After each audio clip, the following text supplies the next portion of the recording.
inicialmente, né? Todos questionamentos sinceros, mas que muitas vezes podem levar a gente para um caminho errado, né? Pessoal.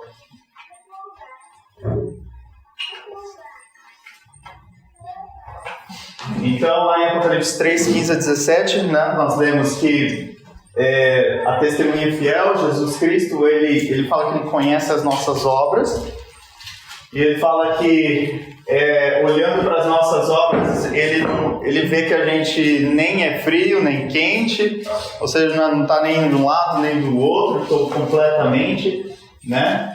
E aí ele termina dizendo que nosso problema é acharmos que estamos ricos e não temos falta de nada.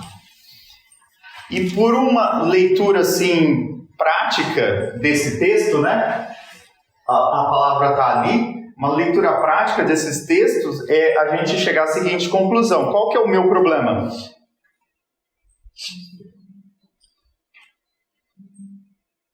Minhas obras, né? Está escrito ali. Eu conheço as tuas obras. Então, será que o meu problema, a minha doença são as minhas obras? Né? Se eu começar a entrar nessa linha de raciocínio, de achar que os meus problemas são as minhas obras, os meus hábitos, os meus pensamentos, as minhas ações, o que eu falo, onde esse caminho pode me levar? Então eu tenho que corrigir as minhas obras. Meu Mike diz assim, ó. Deixa eu passar essa texto. O que é que constitui a miséria, a nudez daqueles que se julgam ricos e abastados? Como que você responde essa pergunta? O que constitui a miséria daqueles laodicenses? Né? A miséria, a falta de boas obras, né? Eles são pobres de boas obras. Isso que constitui a miséria deles. Mas olha o que ela fala. A falta da justiça de Cristo. E por que será que ela fala a justiça de Cristo e ela não vai para as obras? A justiça de Cristo nos leva às boas obras, né? Amém. Verdadeiramente.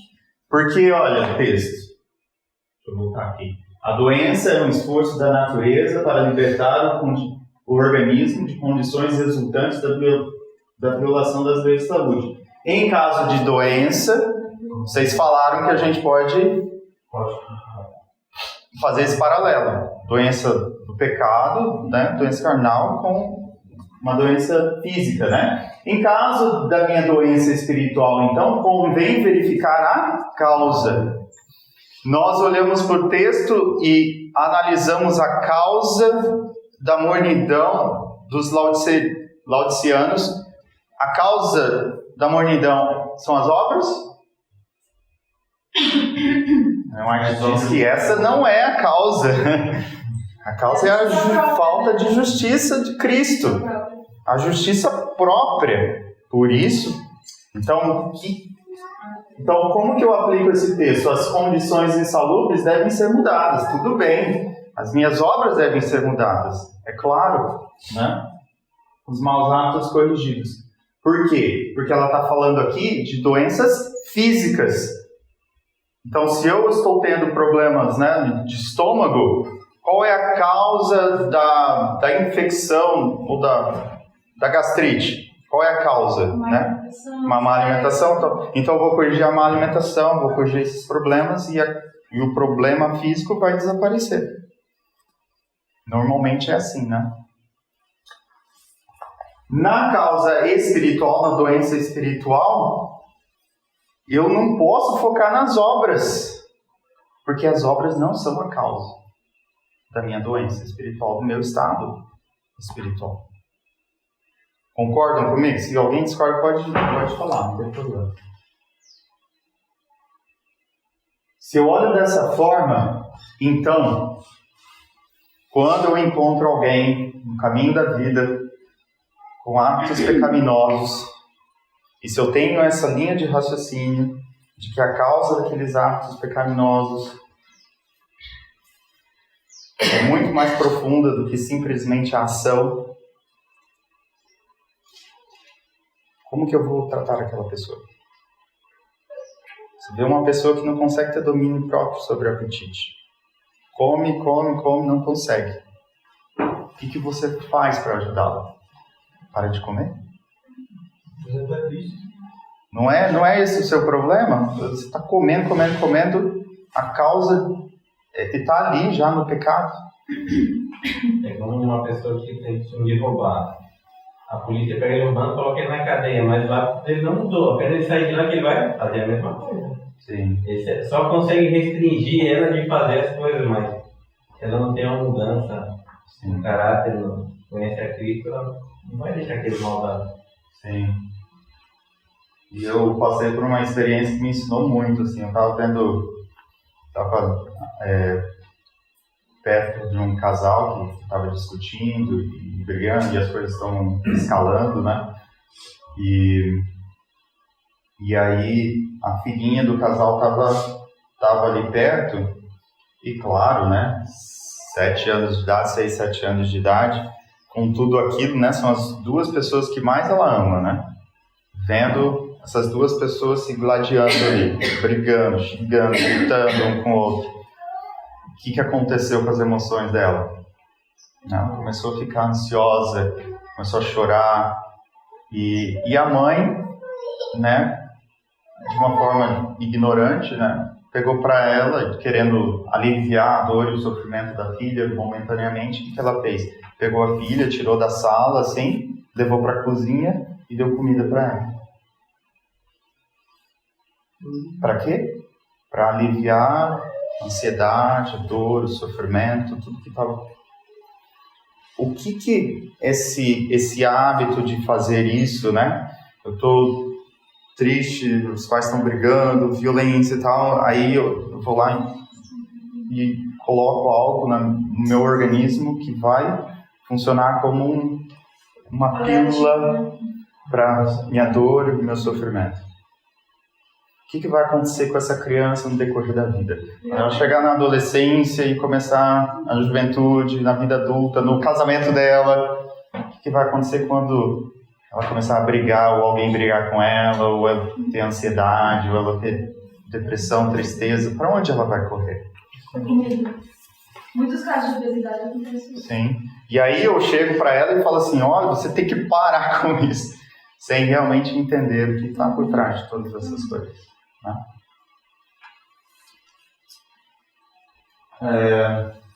Então, queridos, o inimigo de Deus e do homem não quer que essa verdade, a justificação pela fé, não quer que essa verdade seja claramente apresentada, pois sabe que se o povo a aceitar plenamente, está despedaçado seu poder. Por quê? Porque a justiça pela fé não vai simplesmente atacar os efeitos, né, os sintomas do nosso problema. Não vai só atacar a nossa febre, os nossos hábitos, os nossos... Não, ele vai profundamente atacar a causa dos nossos problemas. Né? Deixa eu voltar esse texto e deixar aqui. E por isso nós vamos estudar um texto que é fantástico. Eu quero que vocês abram lá a Bíblia de vocês em Zacarias capítulo 4. E nós vamos aqui entender algo, e eu oro a Deus para que Deus nos ajude com as perguntas e os questionamentos mais importantes para que a gente realmente possa tirar o máximo desse texto. Zacarias capítulo 4, todos conhecem essa história, é bem conhecida de todos, né? Desculpa, Zacarias capítulo 3. Qual capítulo? Capítulo 3. Todos acharam, né? Vamos lá, vamos começar uma jornada aqui por este capítulo impressionante da Bíblia. Jesus, ele gostava de histórias e ele já gostava antes de vir a essa terra. Ele já escrevia histórias no Antigo Testamento para ilustrar coisas profundas e difíceis de entender. Então, Josué, quem era Josué? O sumo sacerdote, né? E ele mostrou-me o sumo sacerdote Josué, o qual estava diante do anjo do Senhor, e Satanás estava à sua mão direita para se lhe opor. Então imaginem a cena aqui. Nós estamos viajando para o céu. Existe um trono lá no céu. Jesus está sentado sobre este trono, né? Demonstrando autoridade. E Josué é levado para lá. Então aqui é mostrado para Zacarias, né? Essa cena. Josué estava à sua mão direita e Satanás estava à sua mão direita para se lhe opor. Então, o anjo do Senhor está sentado no trono, né? O anjo do Senhor não deveria falar isso porque não está no texto. O anjo do Senhor está lá, Josué está diante do anjo do Senhor e Satanás está à direita de quem? De Josué, para se opor a Josué.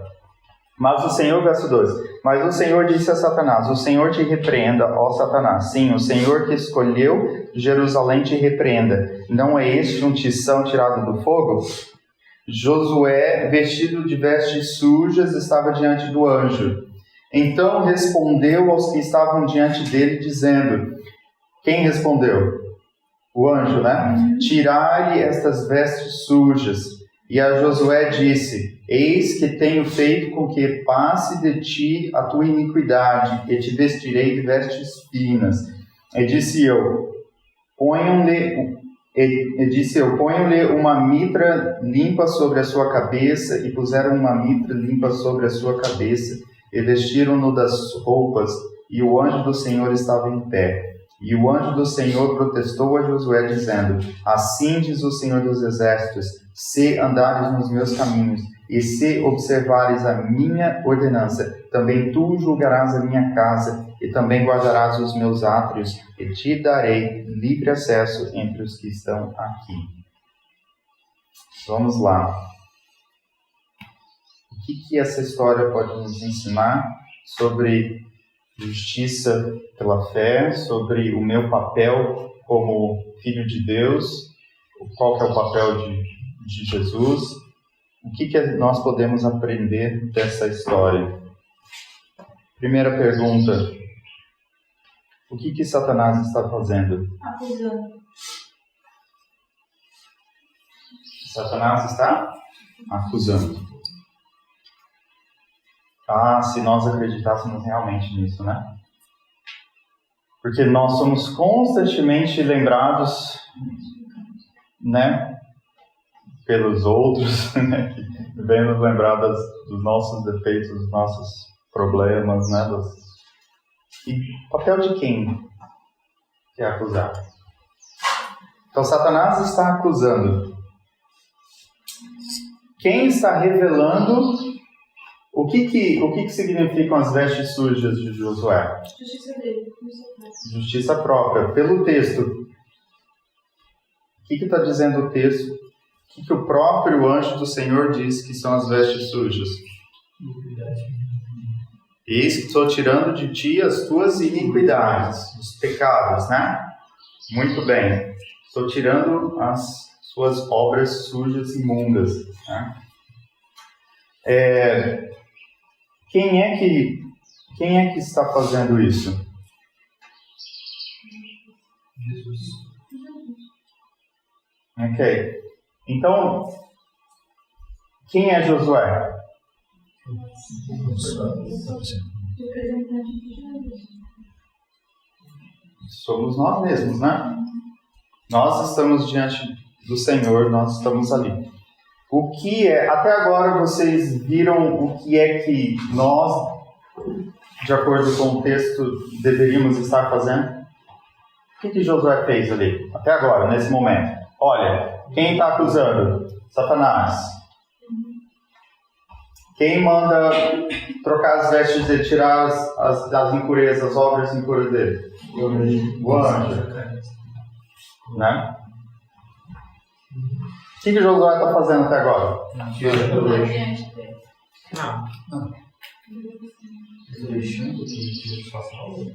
Muito importante, né? Porque Josué está fazendo alguma coisa. Mas é legal essas respostas, né? Josué não está fazendo nada, Josué está ficando diante dele. É uma obra ou não é? A gente conta ou não? Sim, tem a questão da confissão dele também, né? Fala que esse é um tição que foi tirado do fogo, né? Houve um processo de confissão ali e arrependimento. E esse é o principal problema que a gente tem, por isso que há tanta discussão. Tem obras ou não tem? Eu faço alguma coisa ou não faço? Paulo fala que nós somos salvos completamente pela graça, livre das obras. Entenderam por que tem uma discussão aqui? Porque a gente está tendo essa discussão agora. Porque eu ouvi que Josué não está fazendo nada, mas eu ouvi que Josué está ficando em pé ali. Então, a primeira lição que eu quero que vocês aprendam, se há uma discussão, é porque os dois lados têm algo de verdade. Porque senão não é uma discussão. Então, tenha paciência com o teu oponente. Né? Aprenda com quem você está discutindo. Aprenda a ouvir o que ele está falando. Essa pessoa pode estar vindo com um ângulo diferente que você não está vendo. Jesus, quando ofereceu, eu vim libertar você da escravidão. Ele falou, não, nós não somos escravos, somos escravos do pecado. E eles não ficaram felizes com Jesus, porque eles não aceitaram que era pecador. Josué está aceitando. E esperando a graça de Cristo para a vida deles. Uhum. Queridos, quem é que está revelando ali naquela cena as vestes imundas, as iniquidades de Josué?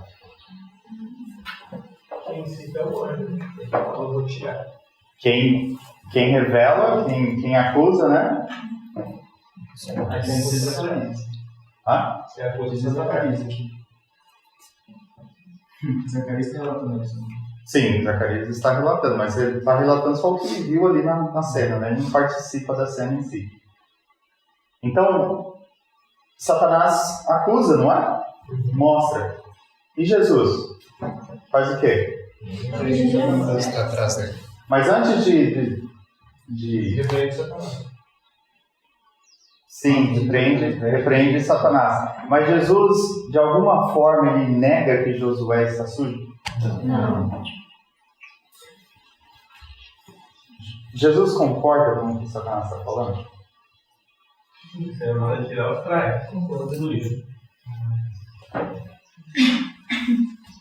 Jesus parece estar deixando com que o inimigo realmente fale, não é?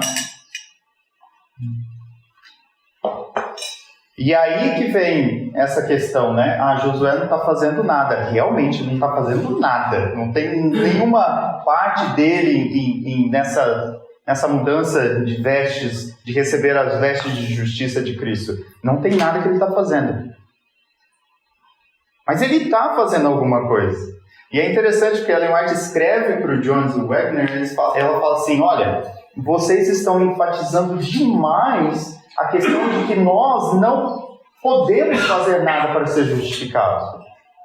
Vocês estão dando muita ênfase nisso e eu entendo o que vocês querem dizer. Vocês entendem isso?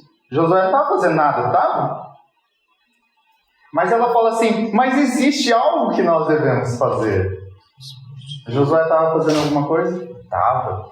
E algo muito profundo, muito doloroso ele estava fazendo. O que ele estava fazendo? Ficando em silêncio, diante de um juízo em relação ao caráter dele, quem ele era, no mais profundo do ser. Quantos de vocês gostam de serem examinados? De gente apontando, meu irmão, que caráter que você tem, que personalidade, olha só. Quantos de vocês ficam nervosos quando alguém fala alguma coisa que vocês fizeram? Quantos de vocês ficam irritados quando são confrontados com um defeito que alguém está apontando para você? Por que você escolhe as pessoas a dedo assim que vão estar ao seu redor? Os teus melhores amigos. Por que você escolhe eles? Porque são pessoas que vão estar criticando você? São pessoas que vão estar mostrando seus erros? São pessoas que vão estar te irritando a todo momento? Não. São pessoas que mais você tem afinidade, que mais parecem com você. Ou seja, são pessoas que também têm praticamente os mesmos defeitos que você. E aí quando Deus manda alguém, né, para trabalhar com a gente na cozinha, ou na, quer que seja, na comportagem, ou no centro de vida saudável, quando a gente começa a trabalhar com alguém que nos irrita, por que está nos irritando?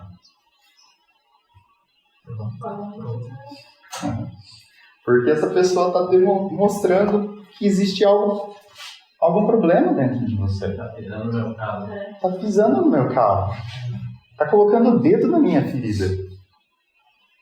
Está fazendo coisas que aconteceram lá no passado. Lembra do exemplo da criancinha, né? Vendo os pais brigando ali. Vai chegar na vida adulta, vai encontrar alguém que faz alguma coisa parecida com o que a mãe fazia ou o pai fazia, que irritava o outro. E aí vai vir no inconsciente todos aqueles problemas. E essa criança que agora se tornou adulta, né? Ela fala, eu não quero ficar perto dessa pessoa. Nem sabe por quê. Mas é por quê? Porque está revelando algum problema que existe dentro dela mesmo. E aí você quer fazer o quê? Continuar trabalhando junto com essa pessoa? Não, você quer ir para os seus amigos. Quer ficar ao redor dos seus amigos, porque ali é mais confortável. E Josué faz algo incrível. Ele fala assim, eu vou ficar aqui, não importa quando eu esteja. Encarar o meu caráter. Encarar o mais profundo do meu ser. Josué, ele deixa Jesus fazer essas coisas. Isso é algo dolorido, difícil. É quando você não foge. É quando você não foge. Tendência a fugir. Sim. Por que as drogas são tão boas, né? Nesse sentido. Elas me tiram daqueles problemas que eu estou enfrentando ali. Eu lembro ouvindo um psicólogo ele falando que hoje está terrível ou fácil, né, ser psicólogo. Porque ele fala assim que as pessoas estão entrando no consultório dele e falam assim, doutor, eu não quero terapia, eu não quero ficar conversando, eu não quero ficar gastando meu tempo e nem o teu tempo. Me dá uma droga que vai aliviar minha dor, meu sofrimento e minha tristeza. E pronto, acabou. E essa é a solução que Satanás traz para nós. Né? Solução para os relacionamentos hoje? Divórcio. Não aguento mais. E não tem mais amor no nosso relacionamento. Não tem... E eu passei por isso. Né? E aí Deus foi me ajudando a entender. Porque muitas pessoas vinham logo depois da minha separação. Elas vinham falar assim, bom, agora você está livre, né? Pode arrumar um outro relacionamento. E eu agradeço a Deus assim, porque Deus não me deixou usar isso como uma droga, algo para realmente mascarar a dor, o sofrimento. Porque eu tive vontade.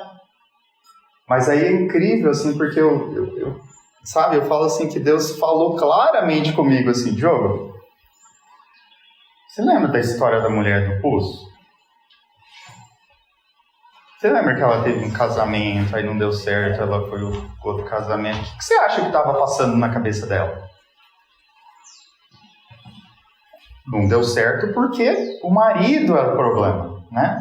Aí ela casa de novo. Bom, agora eu sei mais, né? Segundo casamento eu posso tomar uma decisão melhor. E aí casa de novo. Aí problema de novo. Aí separa de novo, mas terceira vez, não, agora vai dar certo, quarta vez, não, agora eu acerto. O problema é o primeiro, o segundo, o terceiro e o quarto. Agora esse quinto, aí o sexto, não, o problema... E Jesus encontra ela nesse momento e fala assim, olha, o que você está fazendo com a sua vida? Você não está vendo que o problema é você? Não é o outro? Você não está vendo que o que você quer do outro é algo impossível? Você está buscando uma água que não mata a sua sede, você vai ter sede de novo. Qual que é a solução para o seu problema? Lembra? Olhar a causa do problema e focar na causa. Muitas pessoas acham que a causa de um relacionamento fracassado é o marido ou é a esposa. E aí, quando você tem essa visão, você chega a essa conclusão de que a causa é o marido, como que você resolve a causa do problema do seu relacionamento? Se livrando do marido, se livrando da esposa. Mas quando a gente entende que a causa de um relacionamento fracassado sou eu, aí eu dou oportunidade para Deus falar assim, ok, vou te colocar aqui diante do meu anjo.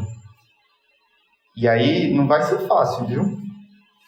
Você imagina, Josué, para que ele recebesse a justiça de Cristo, o que teve que acontecer com ele?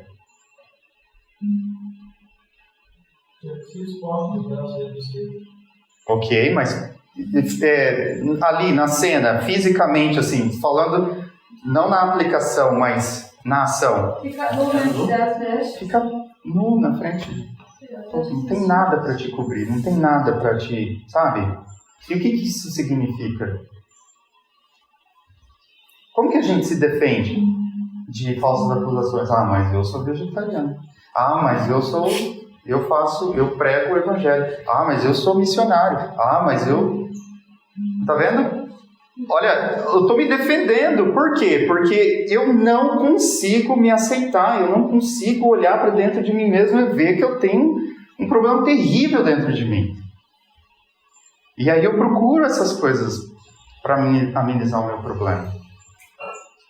E aí quando eu encontro alguém que me irrita porque vai lá e toca na ferida, eu me livro daquela pessoa. E Josué não fez isso. E é por causa disso que Jesus conseguiu colocar a justiça dele em Josué. Quem é que estava substituindo o pecado de Josué? Entenderam agora qual que é a nossa parte? Ficou claro isso? Lindo, né? Podemos nos gloriar de agora termos a justiça de Cristo?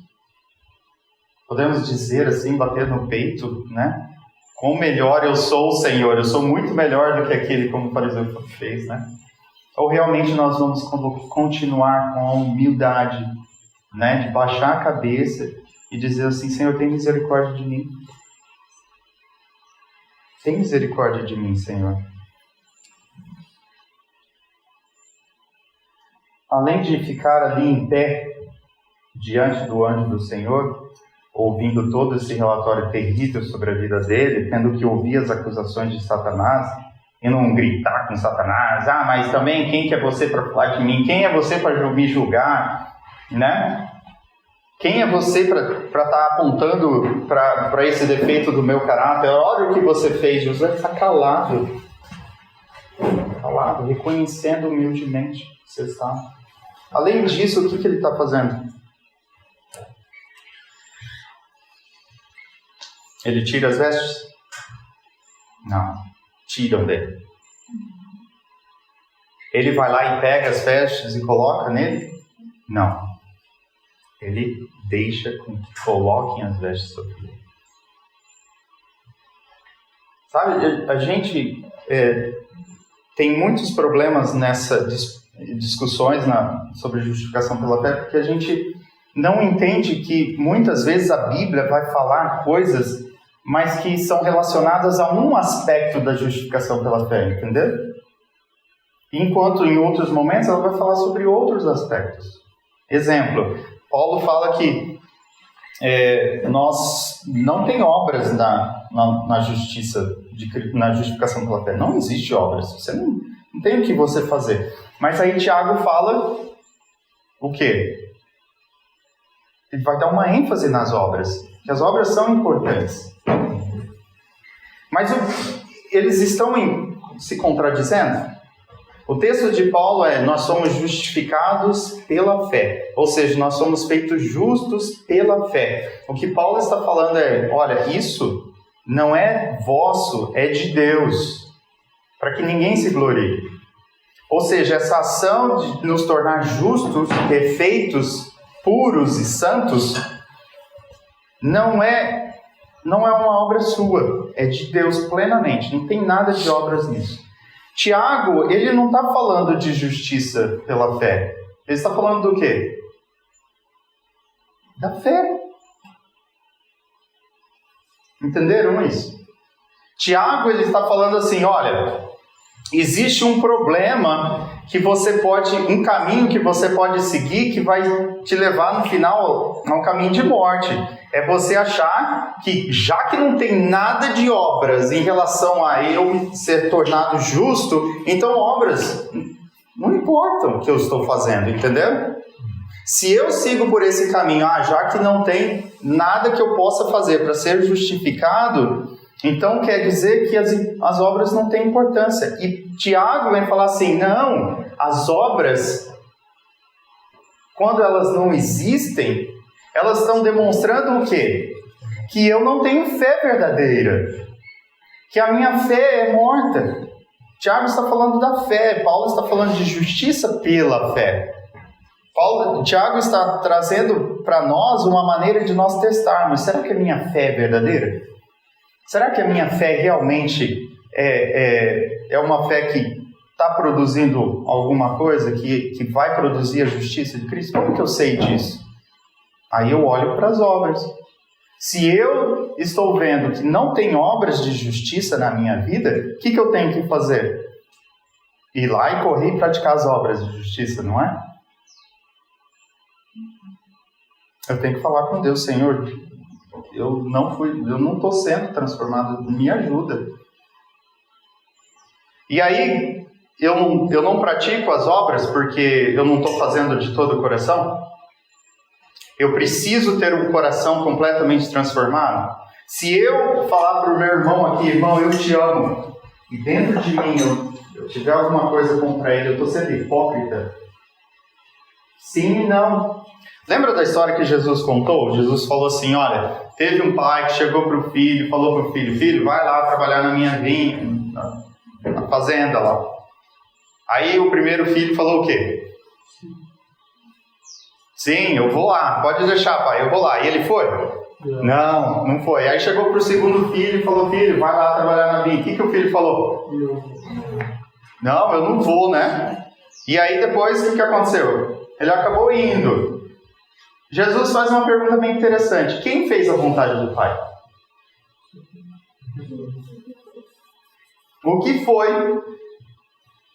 O que disse que ia e não foi? Ele estava com desejo de ir no coração? Não estava com desejo. O que disse que não ia, acabou indo? Ele estava com desejo de ir? Bem não. Jesus está mostrando para nós assim, olha, tem momentos da vida que eu não me importo com os seus sentimentos. Mas eu me importo com um sentimento muito maior ainda, de respeito por mim. Se o Senhor falou, ama os seus inimigos, eu pela fé, eu fizer isso, sem olhar para os meus sentimentos, eu não amo essa pessoa, Senhor, você está sendo falso, mas pela fé eu vou lá, Senhor Jesus, porque o Senhor falou que o Senhor vai me dar um novo coração, eu vou poder amar, mesmo aqueles que eu não gosto. Então eu vou fazer, Jesus vai olhar por essa atitude, não para o sentimento que está lá dentro do coração. Por quê? Porque Jesus não olha, ele sabe. A palavra de Deus diz que ele sabe o que há dentro do nosso coração. A gente pode tirar alguma coisa boa de dentro do nosso coração, ele sabe que a gente não pode. Queridos, então, Josué escolheu estar ali, permanecer ali. Josué escolheu deixar que Jesus repreendesse o inimigo.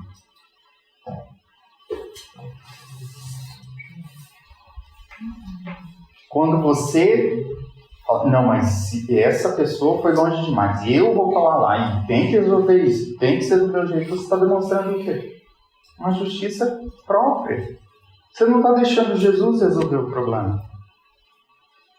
Josué escolheu deixar Jesus revelar os pecados dele. Josué escolheu Jesus libertar ele dos seus próprios pecados. Você quer chamar isso de obras? Será que a gente conta essas coisas para a nossa justificação? Josué escolheu Jesus para substituir os pecados dele pela justiça de Jesus Cristo. E aí, olha que interessante. Nós vimos agora que Josué, ele está coberto com a justiça de Cristo.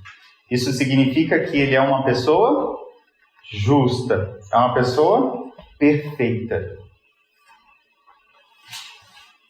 Você acredita nisso?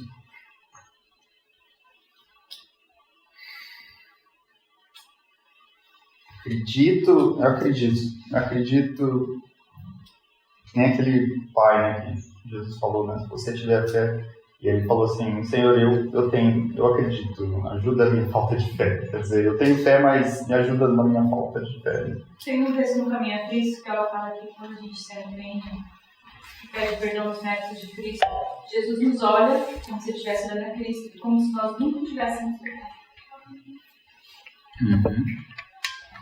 Então isso é algo que eu não entendia, porque qual que é a nossa lógica aqui? A nossa lógica humana. Se eu sou justo, se eu sou perfeito, eu não vou cometer mais erros. Não é essa a lógica? A prova de que eu estou justificado, que eu passei por essa experiência de justificação, a prova é que meus atos serão perfeitos daqui por diante. Não é essa a lógica que nós temos? E quando eu erro, e quando eu cometo um erro, nem que não seja um pecado, mas seja um errozinho, esse erro demonstra, comprova que eu não fui justificado. E para mim isso é algo que pesa um fardo, né? Porque quantos de nós aqui podemos pegar a pedra na mão e atirar na mulher? A gente comprova que eu ainda não estou santificado. E é o processo que nós estamos. Quando nós formos santificados, então. Isso mesmo. Até eu entender que o que Cristo está fazendo aqui é me cobrir com a perfeição dele, enquanto eu estou crescendo. Amém. Enquanto eu estou crescendo. Enquanto eu estou na escada de Pedro, né? O que Pedro fala?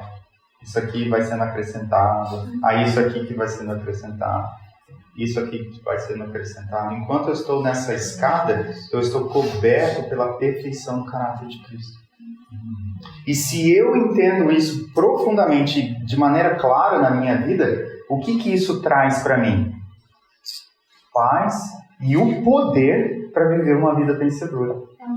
Porque enquanto você fica pensando assim, olha só que defeito que eu tenho, olha só, eu sou uma pessoa impaciente, olha, ainda estou aqui 10 anos na igreja, olha, ainda estou sendo atraído por mulheres na rua, com o meu olho olhar, olha, por essa comida, olha, se você está constantemente nesse estado, nessa vida, você não tem energia para lutar e vencer. Não tem.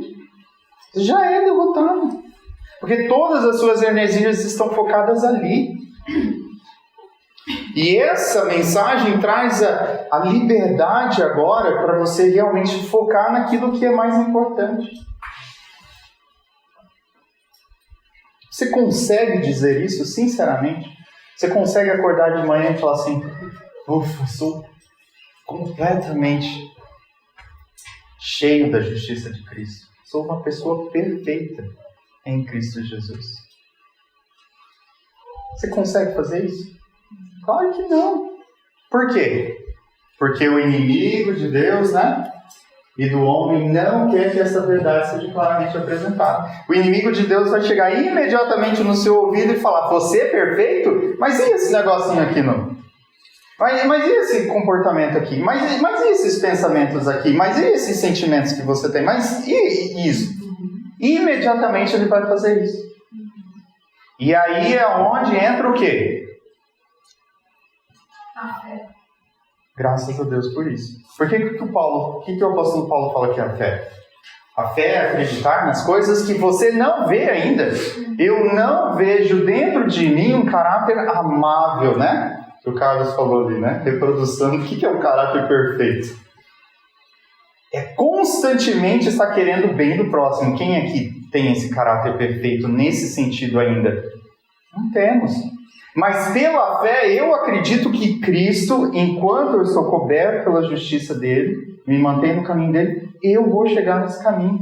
Olha só o texto que a Ellen White fala. Simplesmente assim. Como que isso é realidade? Olha só. Sabia que a vida de seus confiantes discípulos seria como a sua. Jesus sabia que a vida de seus confiantes discípulos seria como a sua. Uma série de o quê? Vitórias. Sabe, não arrepia você saber um negócio desse? Jesus, ele tem fé em nós. Amém. Ele acredita que a minha vida, apesar dessa desgraça que é a minha vida, dessas coisas que existem dentro de mim, se eu permanecer nele, a minha vida vai ser tornada como a dele. E se eu tiver constantemente essa fé também, de acreditar, a fé de Jesus, a fé de Jesus era o quê? De olhar para Maria Madalena e não ver uma prostituta, mas ver uma discípula.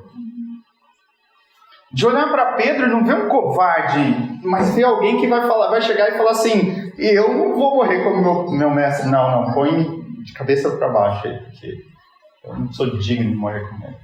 Olhar diante da morte, assim, e falar para a morte, coisa... Jesus, ele tinha essa fé. E você e eu precisamos dessa fé. Para você acreditar que ele faz o que ele está falando.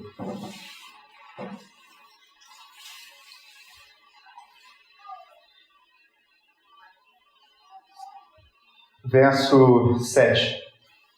Depois de Jesus fazer tudo isso, ele diz assim para Josué: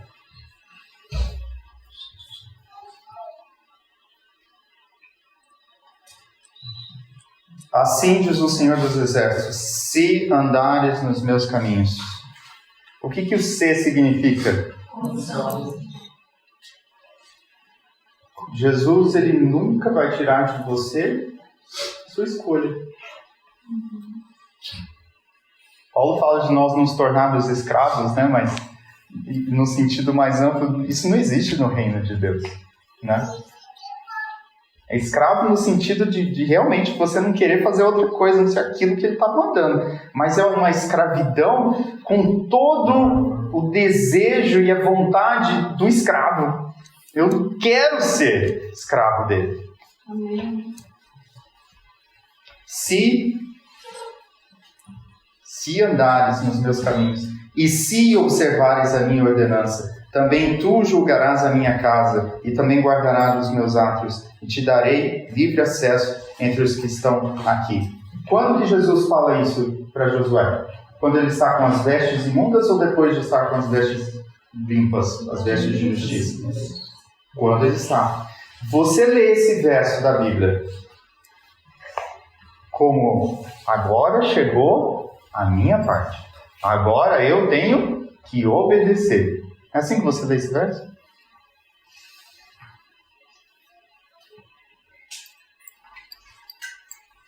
Abre comigo a Bíblia lá em Romanos 5,19.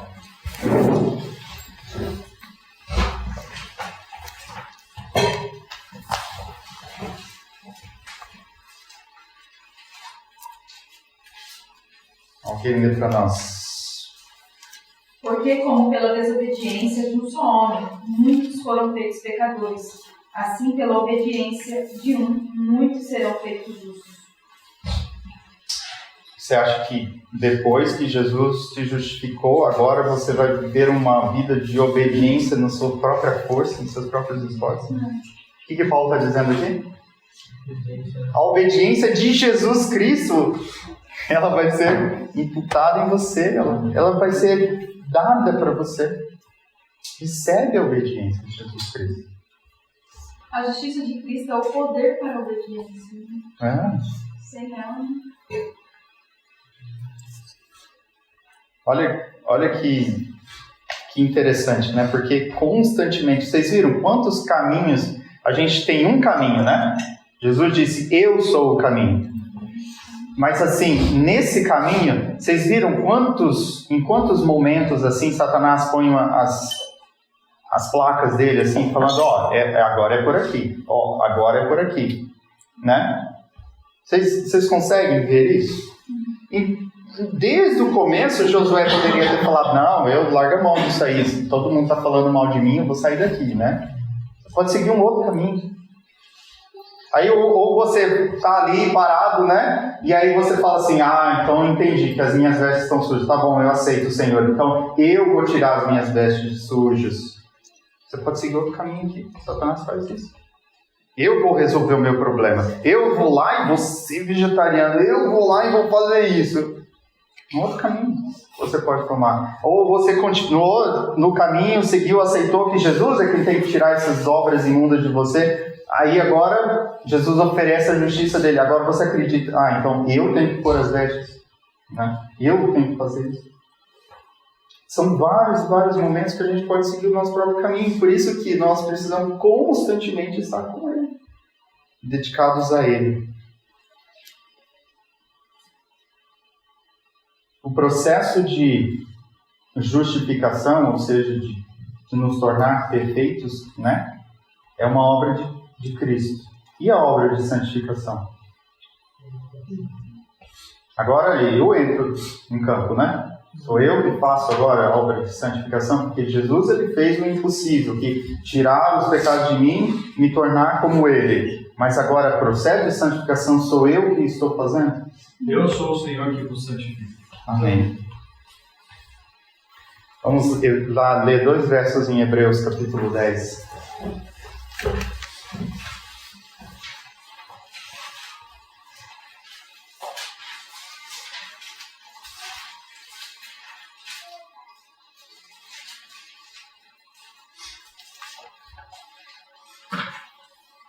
Hebreus capítulo 10, verso 10.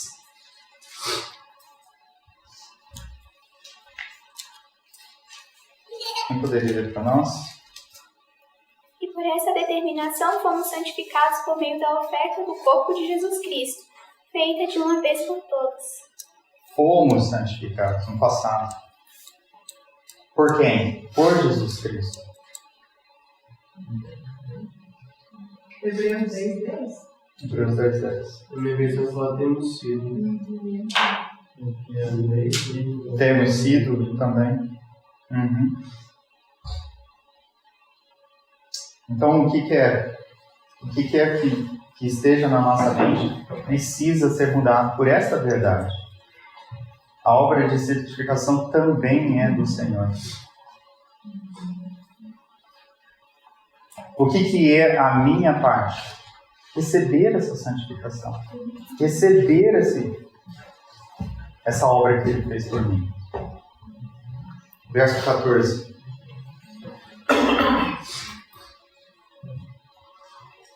Quem pode ler para nós?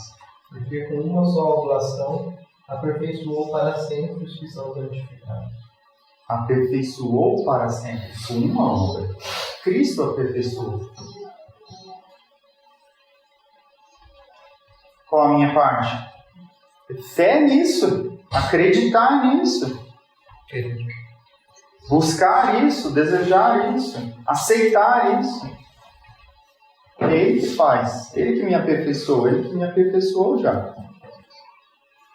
E aí, como que eu sei se a minha fé é verdadeira ou não? Eu olho para os frutos. É claro. Eles vão estar evidentes. Mas qual que é a nossa vontade, muitas vezes? É ir lá e arrancar o fruto. Vocês têm uma... O Marlon falou que tem pé de caqui aqui, né? Tem gente que não gosta de caqui, né? Vai lá, não quero caqui, eu quero uma laranjeira, eu quero uma macieira. Aí arranca o caqui toda vez. Vai mudar alguma coisa? Vai mudar alguma coisa? Por que não vai mudar? Porque o tronco, a raiz é de um pé de caqui.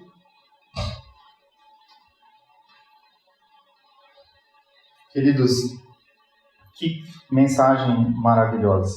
E eu quero terminar lendo com vocês Romanos capítulo 4.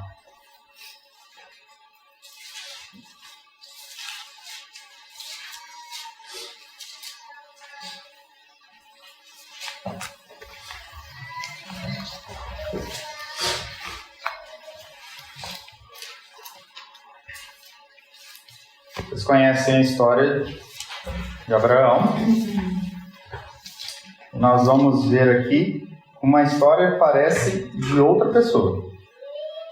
Está escrito aqui, Romanos capítulo 4, verso 18. Começando lá no verso 18.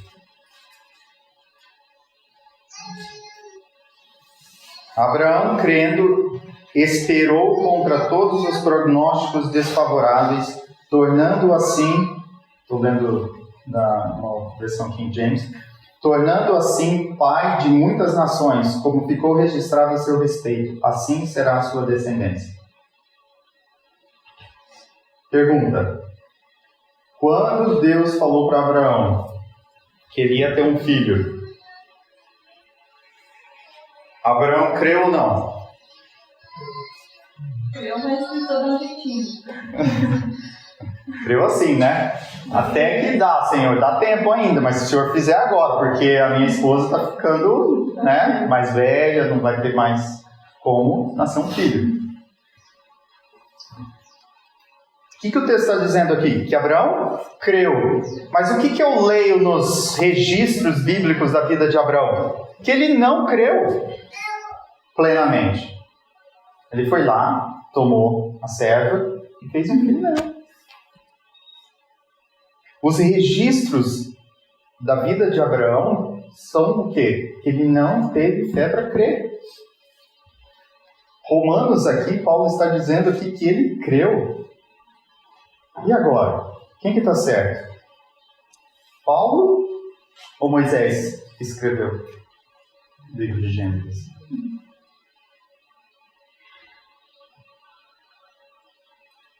Paulo está dizendo assim, como Abraão é visto no céu. Porque a justiça de Cristo cobriu ele. Amém.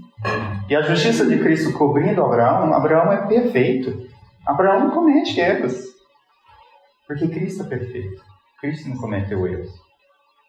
E a justiça de Cristo, a perfeita obediência de Cristo, sempre, a perfeita fé de Cristo, agora é imputada sobre Abraão. Então Paulo está falando de Abraão coberto com a justiça de Cristo. Gênesis, Moisés está falando de Abraão com a sua própria justiça. Entendeu? Continua lendo aí. Sem desfalecer na fé, reconheceu que seu corpo físico perdera a vitalidade de outrora, pois já contava cerca de 100 anos de idade, e que também o ventre de Sara não tinha o vigor do passado. Algumas pessoas acreditam que Paulo, para tentar justificar, está falando aqui que ele não perdeu a fé quando ele estava sacrificando Isaac. Mas aqui a gente está vendo aqui que não está falando do sacrifício de Isaac. Paulo está falando do nascimento de Isaac. Porque Paulo está dando claras evidências assim, olha, eu estou falando da fé de ter um filho. Não da fé de sacrificar o filho. Essa obra veio para o quê? Comprovar que Abraão tinha sido justificado. Quando Abraão vai para sacrificar Isaac, com a própria decisão dele, com a condência dele, isso é resultado de uma transformação da santificação. E a obra de Abraão agora, de pegar o cutelo e matar Isaac, é uma demonstração da justiça de Cristo, que veio antes, transformando Abraão. Porque antes ele era o quê? Ele era um infiel. Paulo fala disso. Ele era um incircunciso. Era uma pessoa como qualquer uma de nós. Não tinha fé, não acreditava. Mas ele se aproximou de Cristo e permitiu que Cristo fizesse a transformação. E aí ele se torna o pai da fé, por quê? Porque ele tinha fé? Não, como resultado da obediência de Cristo.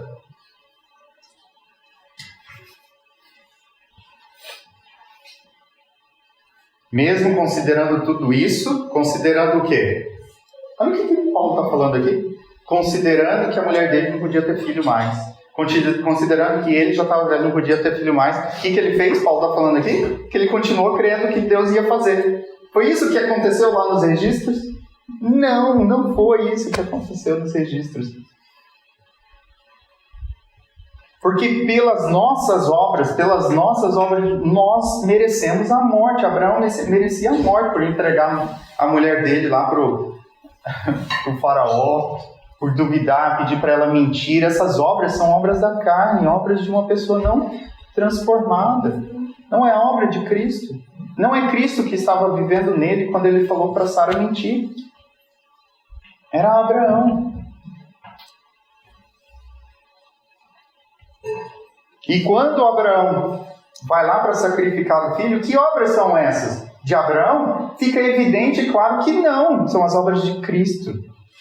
Mas como as obras estão sendo feitas por Abraão, como Cristo está vivendo dentro de Abraão, nós classificamos as obras de Cristo dentro de Abraão como obras de Abraão. Entendeu? Quando Abraão chegar lá no céu e ver aquela multidão de gente falando assim, rapaz, que fé que você teve, hein? Ele vai falar assim, como assim? Eu sou como vocês, foi Cristo que me mudou. Eu não sou nada, não sou ninguém. É por isso que nós vamos tirar a coroa da nossa cabeça e colocar nos pés de Cristo. Coroa significa vitória, coroa significa reinado, coroa significa glória. Nós não temos por nós mesmos glória, nós não somos vitoriosos por nós mesmos. Cristo, esse é o nosso reconhecimento que foi tudo pelo Senhor.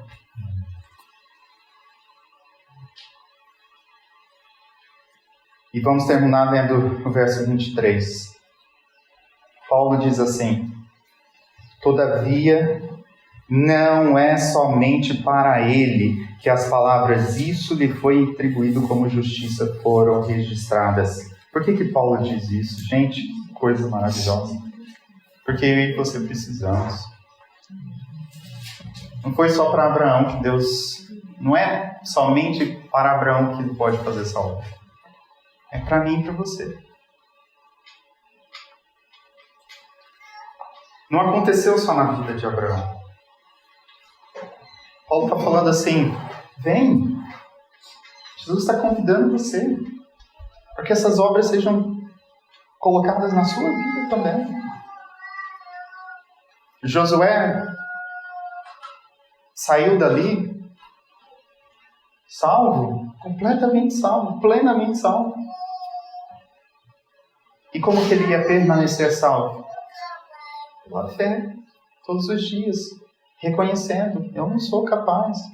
Quando eu acordo de manhã e saio para fazer as minhas atividades, eu estou reconhecendo o quê? Que eu sou capaz de manter o meu coração batendo, meu corpo respirando, me proteger do mal. E eu estou dizendo para ele que eu estou vivendo pela minha força, pela minha capacidade. É isso que eu estou dizendo.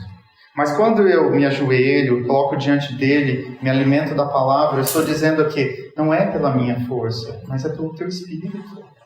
É por isso que eu preciso do Senhor. E isso constantemente vai produzir o quê? Uma ligação cada vez mais forte com Cristo.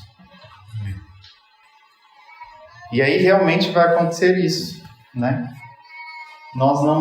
As pessoas vão olhar para nós e vão ver assim que nós andamos com Ele. Não adianta, Pedro, você falar palavrão aí, não adianta. Nós sabemos que você andava com ele. É no seu jeito, na sua voz, nas suas atitudes, nos seus pensamentos, no seu olhar, no seu rosto, tudo indica que você é como Cristo. E é isso que nós queremos, né? É isso que nós queremos essa mensagem levar para as pessoas, porque as pessoas estão desesperadas. Eu já tentei tanta dieta, eu já tentei tanta coisa, não aguento mais. Eu também. Eu também cheguei a um ponto na minha vida, meu querido irmão aqui, que eu não conseguia. Até que eu encontrei a fonte do poder. E a fonte do poder não está em mim, está em Jesus Cristo. Vamos caminhar juntos. Porque assim como Maria Madalena não entendeu na primeira vez, caiu, até a 7ª vez ela aprender a andar com Cristo constantemente, assim também nós. Eu vou te ajudar. Se você cair, eu vou te levantar. E você também me ajuda. Esse é o nosso trabalho. Essa é a nossa missão. Para isso nós fomos chamados. E Cristo está ansioso e os anjos estão ansiosos para nos ajudar nessa obra. Essa obra maravilhosa. Vamos orar?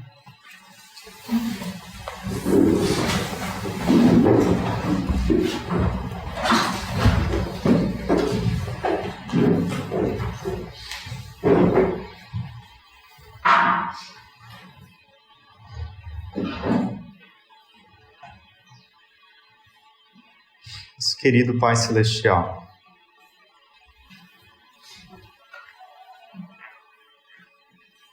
o povo de Israel teve acesso a essas mensagens.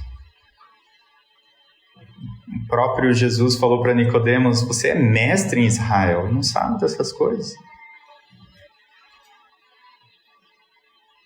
E realmente, Senhor, nós podemos estudar e entender intelectualmente essas coisas, mas tem algo que a gente não pode fazer, que é realmente viver essa mensagem. Nós queremos que o Senhor tenha acesso ao nosso coração. Sabemos que o Senhor promete isso. Deuteronômio, Moisés disse que, relatando que o Senhor disse que vai nos circuncidar o nosso coração, para que a gente possa amar o Senhor sobre todas as coisas e amar o nosso próximo. Está escrito lá, isso é uma promessa. Nós acreditamos nela. O que a gente não entende é que a circuncisão é uma cirurgia bem dolorosa. Nós lemos a história dos filhos de Judá destruindo uma cidade inteira. No 3º dia, após os homens daquela cidade ter acontecido a circuncisão neles, eles terem sido circuncidados. Querido Deus, nós sabemos que é doloroso estar de pé diante do Senhor, olhando para os nossos defeitos mais terríveis, Senhor, as coisas que nós escondemos no nosso íntimo. Não é fácil, não é fácil. Mas o Senhor é um Deus bondoso, que fará de tudo para que nenhum sofrimento seja desnecessário, mas todo o sofrimento é aquele que nós precisamos. Nos ajuda a ter fé no Senhor, nos ajuda a confiar no Senhor. E eu me lembro que quando depois do divórcio e depois de tanta dor e sofrimento, o Senhor colocou pessoas na minha vida para me ajudar e eu nunca me esqueço, Senhor Jesus, da frase que o Senhor colocou diante de mim, de que quando nós estamos felizes, nós nos alegramos com a música, mas quando nós estamos tristes, nós entendemos a letra. E a dor e o sofrimento, eles têm esse objetivo nas Tuas mãos, Senhor, para nos ajudar a entender realmente aquilo que precisa ser mudado na minha vida. Ajude cada um aqui, Senhor, a sair dessa mensagem com o desejo de se colocar diante do Senhor, com as nossas vestes sujas e não ter medo do que o Senhor vai fazer. E deixar o Senhor fazer. E aceitar isso. E sair daqui com uma nova esperança, uma nova vida. Lembrando sempre que existe um inimigo tentando destruir a nossa fé nessa obra que o Senhor quer fazer em nós. E não podemos ouvir a voz dele. Não podemos desviar o nosso olhar do Senhor. Mas precisamos olhar fixamente, pôr os nossos olhos fixamente no Mestre. Dá-nos um amor pelo Senhor incomparável, que seja maior do que qualquer outra coisa neste mundo, qualquer pessoa neste mundo. Dá-nos um amor por Jesus Cristo, ó Santo Espírito, que seja acima de qualquer coisa, até mesmo da nossa própria vida. É o que nós pedimos, nós imploramos, em Teu nome, Senhor.